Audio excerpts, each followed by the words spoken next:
Ma'am, kung sakasakali po na magkakaroon po tayo ulit ng recruitment selection o recruitment process sa year 2020 po, ano ba ang dapat pagandaan ng ating mga gusto magpulis? So, magandang umaga po sa lahat. Magandang umaga, sir. Sa susunod na recruitment process natin, dapat kung mga may aplikante pa tayo, kailangan nilang paghandaan yon dahil kailangan nila physically and mentally fit po sila. Kailangan yung ating pag-iisip ay nakakondisyon para sa vigorous at saka sa strenuous work ng pagiging pulis, and at the same time, kailangan din po nilang maging malakas sa kanilang pangangatawan para po magampanan po nila kung ano ang trabaho ng pagiging pulis talaga, sir.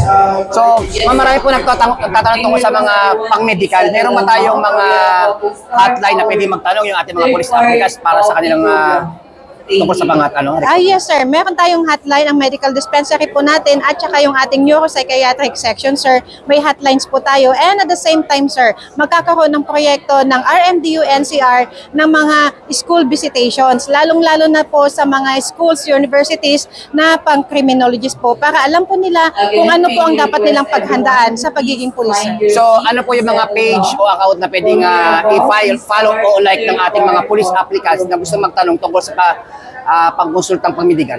Sir, sa RMDU, NCRPO, admin or sa operations po, nandoon po. Yes, sir. Nandoon po yung ating mga posting kung ano po yung updates and requirements, kung ano po yung requirements ng pagiging pulis. Thank you po. Thank you po. Police Senior Master Sergeant Mauricio Bonilla Ruiz.